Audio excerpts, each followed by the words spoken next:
کس پر حج فرض ہے؟ حج باقاعدہ ایک فریضہ ہے اور یہ فرض ہے۔ اللہ پاک نے ارشاد فرمایا ہے وَلِلَّهِ عَلَى النَّاسِ حِجُّ الْبَيْتِ مَنِ اسْتَطَاعَ إِلَيْهِ سَبِيلًا۔ اللہ کے لیے لوگوں پر اس گھر کا حج کرنا یہ فرض ہے جسے وہاں پہنچنے کی طاقت ہو، استطاعت ہو۔ اب اس کی کئی جو شرائط کو بیان کیا گیا، یہ بات تو یاد رکھیں کہ بالغ پر ہوگا، مسلمان بالغ پر۔ نماز ہے، روزہ ہے، حج ہے، یہ بالغ پر ہی فرض ہوتے ہیں، نابالغ پر فرض نہیں ہوتے۔ اگر نابالغی کی عمر میں کوئی حج کر بھی لے تو بالغ ہونے پر اگر شرائط پائی جاتی ہیں تو اس پر حج کرنا وہ فرض ہی رہے گا۔ یہ بہت اہم بات ہے کہ سیکھنا اتنا ضروری چاہیے کہ حج فرض ہے کس پر۔ تو جو ایک بنیادی شرائط گئے ان میں سے استطاعت، طاقت، وہ مالی طور پر ایسی وسعت ہونا فی زمانہ، جسے ہم یوں سمجھ لیں کہ پیکیجز مختلف اعلان ہوتے ہیں، گورنمنٹ پیکیج ہے، پرائیویٹ پیکیج ہے۔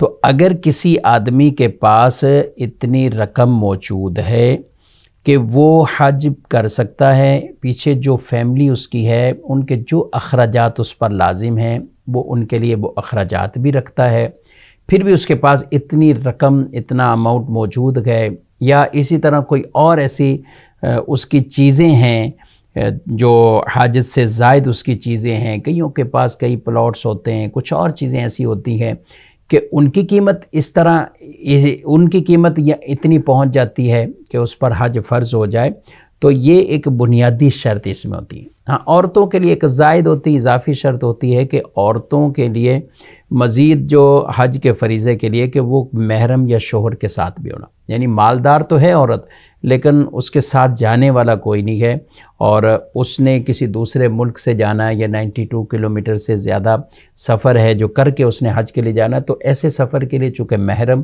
اور یا شوہر کا ساتھ ہونا یہ ضروری ہے۔ تو خلاصہ کلام یہی ہوا کہ جس کے پاس اتنی رقم یا اتنا مال موجود ہے کہ وہ حج پر پیکج وہ لے کر حج پر جائے اور حج کریں، اور یہاں گھر کے بھی اس کے اخراجات چلتے رہیں، یہ اس پر حج کی فریضے کے لیے یہ شرط ہے۔ اچھا، یہ پیسہ کب آنا؟ یہ اس وقت آنا کہ جب حج کے لیے قافلے بن رہے ہوتے ہیں۔ ہمارے ہاں جیسے رجب المرجب کا مہینہ ہے، عام طور پر رجب شریف کے مہینے میں گورنمنٹ کی طرف سے اعلان ہو جاتے ہیں، پیکیجز کے اعلان، قرآن اندازی ہونی ہے تو قرآن اندازی، سب کے نام آ گئے تو سب، تو وہ ایک خاص پیکیج اعلان۔ اس کے علاوہ پرائیویٹ ہے تو وہ تقریباً چلتا ہی رہتا ہے، شعبان ہو، رمضان ہو، بلکہ شوال کے مہینے تک، ذوالقعدہ میں بھی لوگ پیکیجز لے رہے ہوتے ہیں۔ تو اگر اتنی استطاعت، طاقت موجود ہے تو اس پر حج کا فریضہ لازم آئے گا۔ اور یہ بات یاد رکھیں، حج اگر فرض ہے تو پھر کوئی عذر یہ نہیں چلے گا کہ ہم نے آگے جا کر بچوں کی شادیاں کرنی ہے، یا میرے چونکہ والد نے حج نہیں کیا ہوا اس لیے میں حج نہیں کرتا۔ یہ بالکل غلط بات ہے۔ جس پر فرض ہے اس پر فرض ہے، اور یہ حدیث پاک میں فرمایا جس آدمی کے پاس طاقت موجود ہو اور کوئی رکاوٹ نہیں، نہ کوئی مرض ایسا رکاوٹ بنا، نہ کوئی ظالم بادشاہ ایسا رکاوٹ بنا، تو ایسا شخص پھر بھی اگر حج نہیں کرتا تو اللہ کو بھی اس کی پرواہ نہیں، چاہے یہودی ہو کے مرے یا نصرانی ہو کر مرے۔ تو یہ بنیادی جو چیزیں ہیں، اور اس کے علاوہ دیگر جو بھی شرائط فقہ کی کتابوں میں ڈیٹیل تفصیل کے ساتھ لکھی ہوئی ہے، عام طور پہ زیادہ تر لوگ جو پوچھ رہے ہوتے ہیں وہ مال اور پیسے کے اعتبار سے پوچھ رہے ہوتے ہیں۔ تو یہ استطاعت ہے، یہ آپ اپنے اندر دیکھیں، اسی طرح آپ کے بالغ بچے ہیں تو آپ ان کے اندر بھی یہ استطاعت اور طاقت اگر پائی جاتی ہے تو یہ حج کے احکامات لازم آئیں گے۔